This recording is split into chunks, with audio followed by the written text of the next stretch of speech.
इस लेक्चर में हम लोग जानेंगे क्राउन सामान्य ज्ञान का।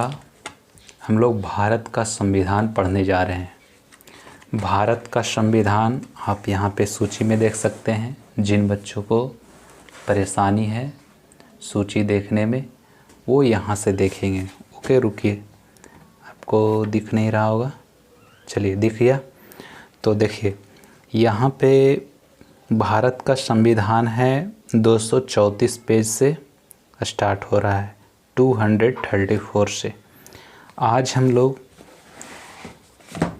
लोग देखिए 234 से लेकर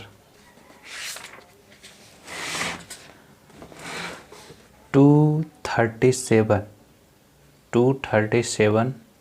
जो कि आप देख रहे होंगे, यहाँ तक हम लोग पढ़ेंगे। मतलब यहाँ तक आज का एपिसोड में पूरा होना चाहिए। एक टारगेट लेकर हम लोग चल रहे हैं, तभी आपका एग्जामिनेशन का तैयारी हो पाएगा अच्छी तरह से। जिस भी एग्ज़ाम का तैयारी कर रहे हैं कोई प्रॉब्लम नहीं, आप अच्छी तरह से पढ़ें। जहाँ तक हो सके हमसे कमेंट कर आप पूछ सकते हैं। ओके, तो आइए हम लोग अपने स्थान पर और अपने गंतव्य स्थान पर हम लोग चलते हैं, जहाँ से हम लोग पढ़ने के लिए सोच रहे हैं। तो देखिए भारत का संविधान, भारतीय संविधान का विकास। सबसे पहले आप देखते जाइए, उसके बाद हम आपको बताएंगे क्या आपको याद रखना है, ठीक है। तो भारतीय संविधान का विकास कब हुआ था भारतीय संविधान का? ओके, ऐतिहासिक पृष्ठभूमि, उसका जो पृष्ठभूमि है ऐतिहासिक के रूप में उसको जान लेते हैं। क्या है? 16वीं शताब्दी के अंत में लंदन के कुछ व्यापारियों ने भारत से व्यापार करने के लिए लंदन कंपनी की स्थापना की। किसकी स्थापना की? तो लंदन कंपनी के। कहाँ से? तो भारत से व्यापार करने के लिए लंदन कंपनी की स्थापना की। ओके, 1600 ईस्वी के अंतिम महीनों में लंदन कंपनी को भारत में व्यापार करने का अधिकार पत्र मिला। अधिकार पत्र कब मिला? तो 1600 ईस्वी में। 1600 ईस्वी में। ओके, याद रखिएगा। इस कंपनी ने ईस्ट इंडिया कंपनी के नाम से भारत में व्यापार करना शुरू किया। कौन सा कंपनी? ईस्ट इंडिया कंपनी के नाम से। कहाँ स्टार्ट किया था? तो हमारे भारत देश में स्टार्ट किया है। ओके, 1707 ईस्वी में औरंगजेब की मृत्यु के बाद केंद्रीय प्रशासन के शक्तिहीन होने के साथ साथ ईस्ट इंडिया कंपनी ने यहाँ के आंतरिक राजनीतिक गतिविधियों में हस्तक्षेप करना प्रारंभ कर दिया। 1757 में, याद रखिएगा, 1757 में प्लासी के युद्ध में सिराजुद्दौला को पराजित कर 1757 में प्लासी के युद्ध क्या हुआ था? कौन सा? ऐसे भी पूछ सकता है 1757 में कौन सा युद्ध हुआ था? प्लासी का युद्ध। ऐसे भी पूछ सकता है प्लासी का युद्ध कब हुआ था? तो 1757 में आपको बताना है। किसको पराजित किया था? सिराजुद्दौला को पराजित कर कंपनी ने बंगाल पर आधिपत्य जमाया। बंगाल पर आधिपत्य जमाया। 1764 में बक्सर के युद्ध में कंपनी ने जीत हासिल की। कब की? 1764 में बक्सर के युद्ध में कंपनी ने जीत हासिल की। ओके, भारत में कंपनी के बढ़ते राजनीतिक प्रभाव पर संसदीय नियंत्रण के लिए ब्रिटिश सरकार द्वारा समय समय पर अधिनियम पारित किए गए। इन अधिनियमों ने भारतीय संविधान के निर्माण के लिए एक आधार तैयार किया। कौन सा आधार तैयार किया? उसी को एक्ट भी बोला जा सकता है। ओके, आधार जो बनाया गया है उसको। ओके, तो देखिए सबसे पहला है 1773 का रेगुलेटिंग एक्ट।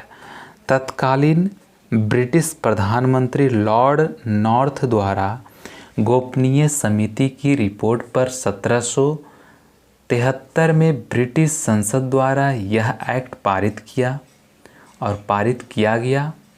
ओके, इसका मुख्य उद्देश्य कंपनी में व्याप्त भ्रष्टाचार एवं कुशासन को दूर करना था। क्या चीज़ था?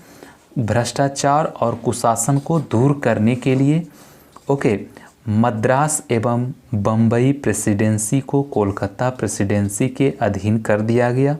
कलकत्ता प्रेसिडेंसी के प्रमुख को गवर्नर की जगह गवर्नर जनरल कहा जाने लगा। और देखिए, जिसको गवर्नर बोला जाता था उसको गवर्नर जनरल बोला जाने लगा, ठीक है। और गवर्नर जनरल और उनकी परिषद इंग्लैंड स्थित निर्देशक बोर्ड के प्रति उत्तरदायी थी।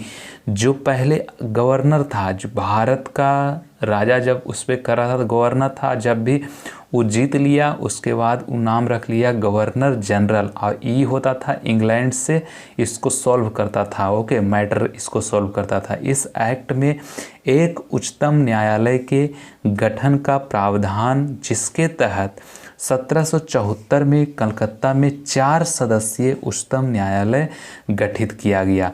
1774 ईस्वी में कलकत्ता में 4 उच्चतम न्यायालय गठित किया गया। ओके, याद रखिएगा।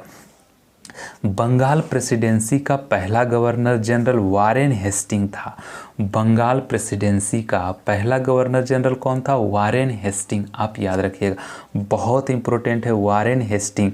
आप इसको बहुत ही अच्छी तरह से याद रखिएगा क्योंकि बहुत इम्पोर्टेंट है ये वारेन हेस्टिंग।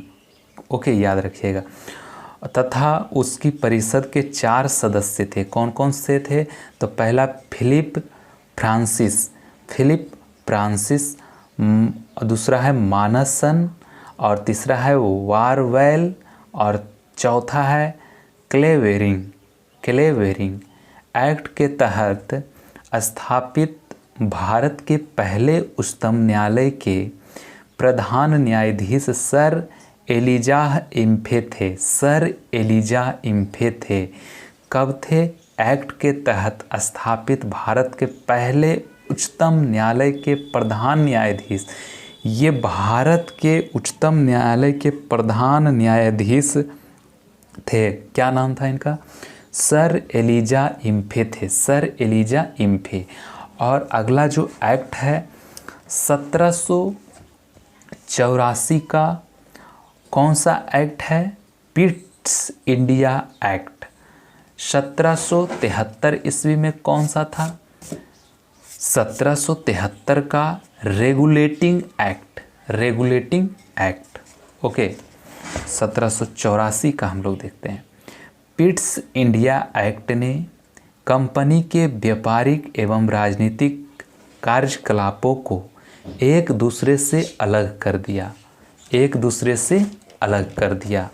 ओके, कंपनी के वाणिज्य संबंधी विषयों को छोड़कर सभी सैनिक, असैनिक तथा राजस्व संबंधी मामलों को एक नियंत्रण बोर्ड के अधीन कर दिया गया।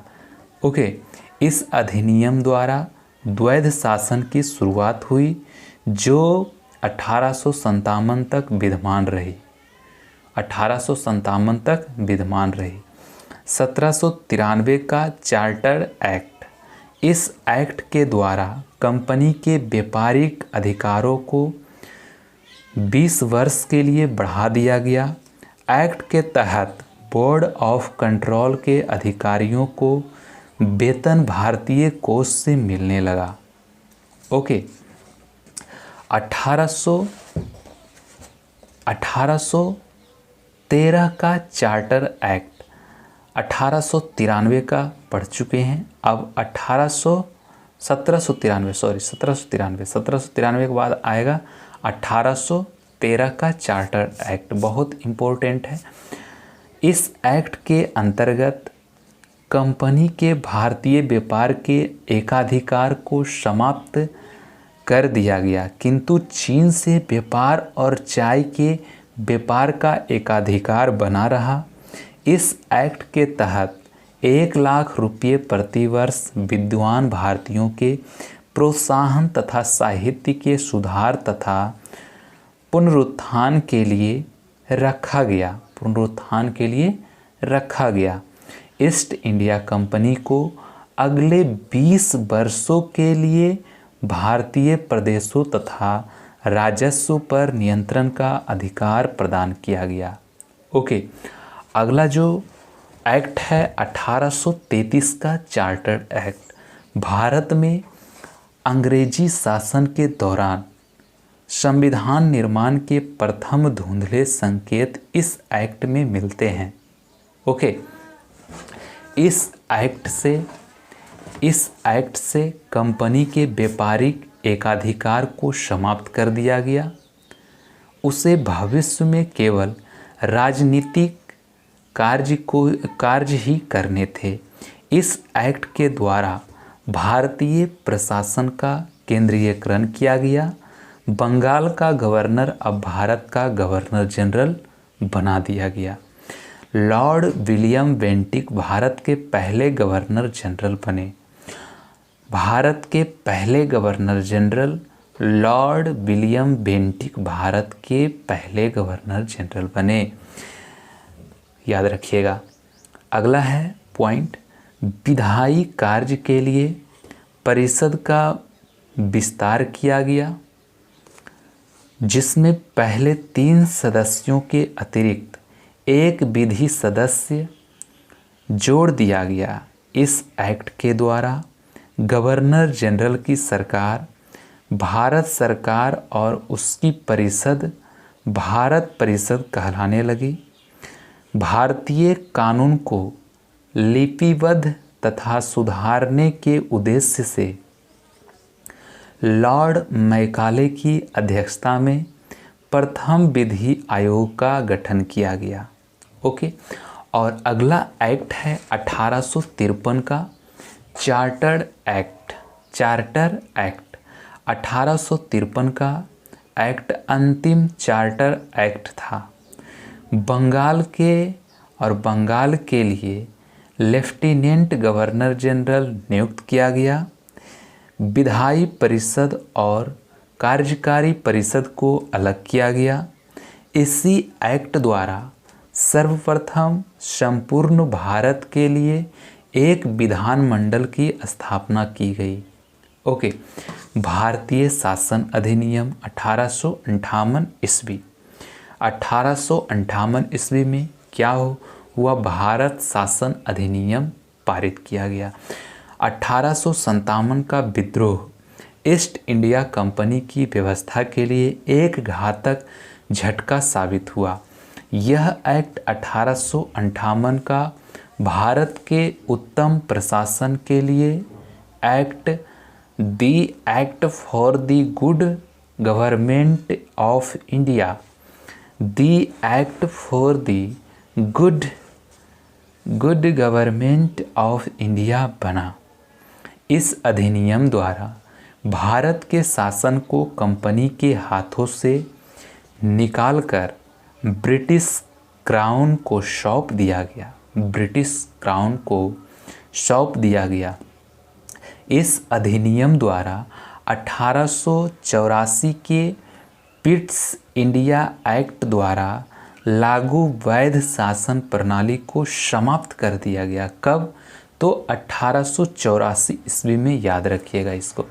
और अगला पॉइंट है, भारत के राज्य सचिव के पद सृजित किया गया, जिसे 15 सदस्यों की एक परिषद, जो भारत परिषद के नाम से जाना जाता था, की सहायता से भारत पर शासन करने का अधिकार दिया गया। याद रखिएगा, बहुत ही इम्पोर्टेंट पॉइंट था। अगला पॉइंट है आपके सामने, भारत के गवर्नर जनरल को अब वायसराय की उपाधि मिल गई। और उपाधि मिली, किसका उपाधि मिली? तो वायसराय का, जो क्राउन का सीधा प्रतिनिधि था। लॉर्ड कैनिंग भारत के पहले वायसराय बने। लॉर्ड कैनिंग भारत के पहले वाइसराय बने। ओके, गवर्नर जनरल का पद भारत सरकार के विधायी कार्य का प्रतीक तथा सम्राट क्राउन का प्रतिनिधित्व करने के कारण उसे वाइसराय कहा गया। उसे क्या कहा गया? वाइसराय। भारतीय परिषद अधिनियम 1861 गवर्नर जनरल की कार्यपालिका परिषद का विस्तार किया गया तथा उसमें एक 5वां सदस्य शामिल किया गया जो एक विधिवेत्ता का पद था और विधायी कार्यों के लिए कम से कम 6 तथा अधिक से अधिक 12 अतिरिक्त सदस्य सम्मिलित किए गए। पहली बार भारत में प्रतिनिधि संस्थाओं और मंत्रिमंडल व्यवस्था की नींव पड़ी। गवर्नर जनरल को अध्यादेश जारी करने का अधिकार मिला। ओके, अधिकार भी मिल गया। गवर्नर जनरल को बंगाल, उत्तर पश्चिम सीमा प्रांत और पंजाब में विधान परिषद स्थापित करने की शक्ति प्रदान की गई। ओके, अगला है भारतीय परिषद अधिनियम 1892 ईस्वी। गवर्नर जनरल की परिषद में अतिरिक्त सदस्यों की संख्या बढ़ाकर कम से कम 10 एवं अधिक से अधिक 16 कर दी गई। इसी प्रकार प्रांतीय परिषदों में भी अतिरिक्त सदस्यों की संख्या बढ़ा दी गई है। परिषदों को शर्तों एवं प्रतिबंधों के साथ वार्षिक बजट पर विचार विमर्श करने तथा प्रश्न पूछने की शक्ति दी गई। ओके, अप्रत्यक्ष चुनाव प्रणाली की शुरुआत हुई। ओके, भारतीय परिषद अधिनियम 1919 ईस्वी में मार्ले मिंटो रिफॉर्म, ऐसे भी पूछ सकता है आपसे क्वेश्चन, मार्ले मिंटो रिफॉर्म कब हुआ था? तो 1919 ईस्वी में। और 1919 ईस्वी में भारतीय परिषद अधिनियम भी लागू किया गया था जो कि मार्ले मिंटो रिफॉर्म के नाम से हम लोग ज़्यादातर जानते हैं। 1919 के अधिनियम द्वारा भारतीयों को विधि निर्माण तथा प्रशासन दोनों में प्रतिनिधित्व प्रदान किया गया। इस अधिनियम में पहली बार मुस्लिम समुदाय के लिए पृथक निर्वाचन मंत्रिमंडल और मंत्रिमंडल की सुविधा प्रदान की गई। किसकी प्रदान की? किसकी सुविधा? निर्वाचन मंडल की सुविधा प्रदान किया गया। अगला है इस अधिनियम ने केंद्रीय तथा प्रांतीय विधायी शक्ति को बढ़ाया। याद रखिएगा, परिषद के सदस्यों को बजट विवेचन करने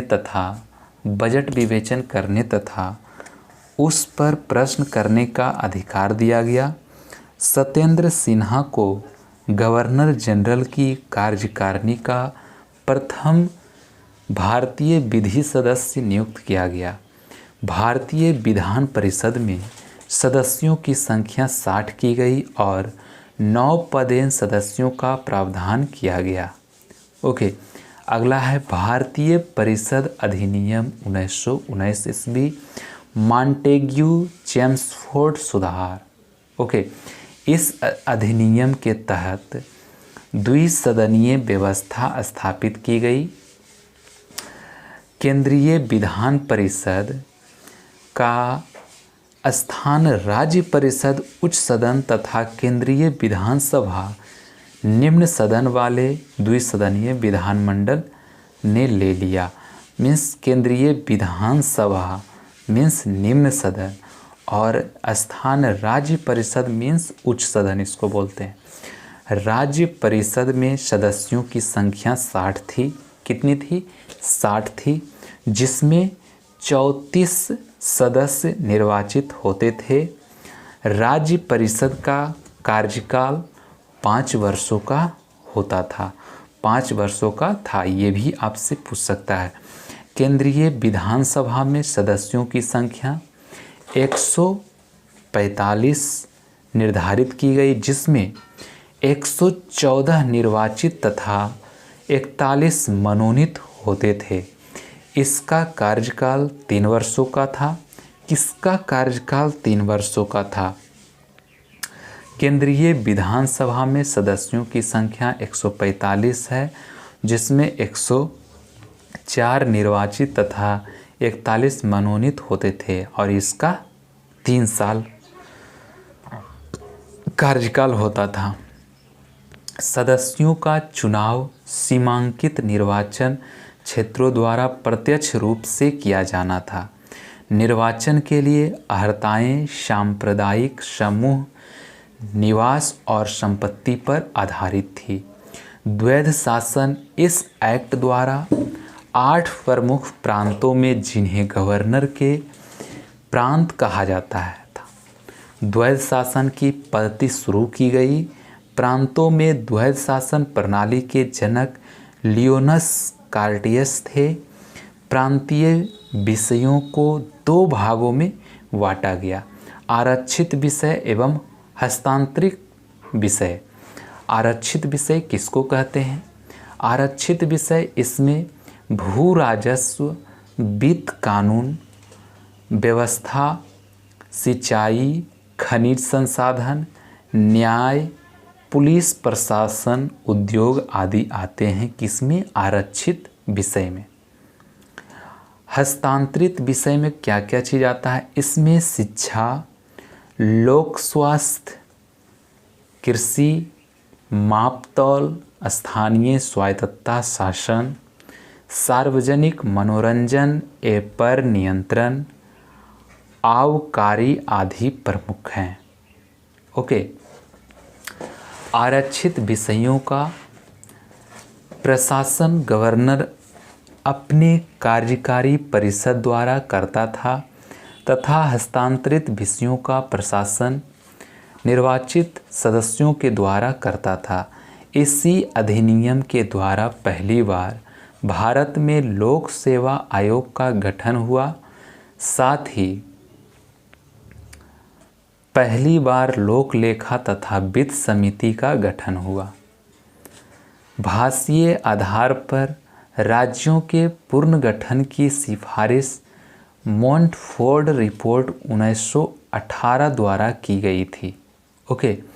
भारत शासन अधिनियम 1935 ईस्वी मीन्स 1935 ईस्वी में अगला एक्ट जो हुआ था 1935 का शासन अधिनियम 1920 से 1935 तक राष्ट्रीय आंदोलन का परिणाम था। यह विधेयक 2 अगस्त 1935 को पारित हुआ। प्रस्तावना रहित यह अधिनियम ब्रिटिश संसद के इतिहास का सबसे बड़ा और सबसे जटिल प्रलेख था। इसमें 14 भाग, 8 परिशिष्ट, 321 धाराएं तथा 10 अनुसूचियां थी। भारत का वर्तमान संवैधानिक ढांचा काफ़ी हद तक इस अधिनियम पर आधारित है। इस अधिनियम की सबसे उल्लेखनीय विशेषता यह थी कि ब्रिटिश प्रांतों तथा संघ में शामिल होने के लिए तैयार भारतीय रियासतों का अखिल भारतीय संघ बनाने का प्रावधान रखा गया। प्रांतों में द्वैध शासन व्यवस्था को समाप्त कर प्रांतों में पूर्ण उत्तरदायी सरकार बनाई गई। द्वैध शासन की व्यवस्था अब केंद्र में लागू की गई। सुरक्षा, वैदेशिक संबंध एवं धार्मिक मामलों को गवर्नर जनरल के हाथों में केंद्रित किया गया तथा अन्य मामलों में गवर्नर जनरल की सहायता के लिए मंत्रिमंडल की व्यवस्था की गई। ओके। संघीय न्यायालय की स्थापना की गई, जिसके विरुद्ध अपील प्रिवी काउंसिल लंदन में की जा सकती थी। इस अधिनियम के तहत वर्मा को भारत से अलग कर दिया गया और उड़ीसा तथा सिंध 2 नए प्रांत बनाए गए। सांप्रदायिक निर्वाचन पद्धति का और अधिक विस्तार किया गया। सांप्रदायिक निर्वाचन पद्धति का प्रधानमंत्री, प्रीमियर तथा मंत्री, मिनिस्टर जैसे शब्दों का प्रयोग पहली बार किया गया। भारत स्वतंत्रता अधिनियम 1947 ईस्वी। माउंटबेटन योजना के आधार पर ब्रिटिश संसद ने भारतीय स्वतंत्रता विधेयक 18 जुलाई 1947 को पारित किया। इस अधिनियम को 4 जुलाई 1947 को प्रस्तुत किया गया था। इस अधिनियम में 2 डोमिनियन पाकिस्तान और भारत की स्थापना के लिए 14 एवं 15 अगस्त 1947 की तारीख निर्धारित की गई। बंगाल और पंजाब में 2 प्रांत बनाए जाने का प्रावधान किया गया।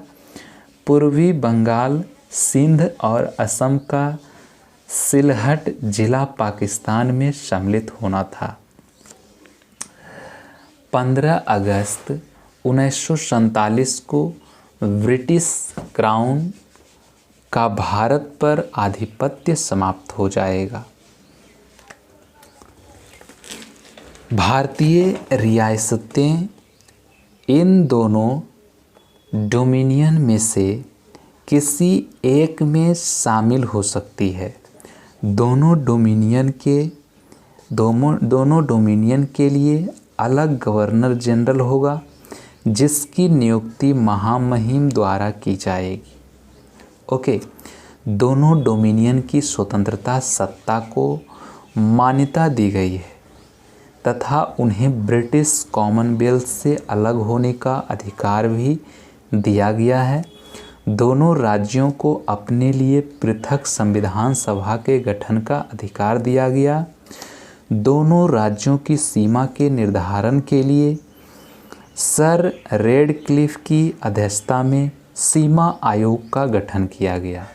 ओके, तो हम लोगों ने 237 पेज तक क्राउन सामान्य ज्ञान का भारत का संविधान देख चुके हैं और अगला जो इसका पार्ट होगा उसमें हम लोग संविधान का निर्माण से हम लोग देखेंगे। ओके, बहुत ही अच्छी तरह से देखते हुए चलेंगे। और एक चीज़ आपको बता देते हैं कि इस चैनल पर आप मैथ, रीजनिंग का भी क्लास देख सकते हैं। और जो लोग सामाजिक और सामाजिक विज्ञान जो कि डिटेल से भी होता है, फिजिक्स, केमिस्ट्री, बायोलॉजी डिटेल से प्लस जो शॉर्ट में है, दोनों को आपके सामने रखेंगे। डिटेल में जो रहेगा, जो चौड़ा सा बुक रहता है इसका लुसेंट का सामान्य विज्ञान, उसको देखेंगे। और जो भी लोग बीपीएससी का तैयारी कर रहे हैं और उनका ऑप्शनल है सामाजिक विज्ञान मीन्स सोशोलॉजी, ओके, सामाजिक शिक्षा भी कर सकते हैं। सोशोलॉजी ऐसे रखें ना, या सोशोलॉजी आपके ऑप्शनल हैं तो इस चैनल पर आप वीडियो जाकर देख सकते हैं। बहुत ही बेसिक से स्टार्ट किया गया है। एनसीईआरटी हम लोग इसमें सम्मिलित सबसे पहले किए हैं। एनसीईआरटी का बुक बहुत ही इम्पोर्टेंट है 11th और 12th का, उसको सबसे पहले आपको करना है।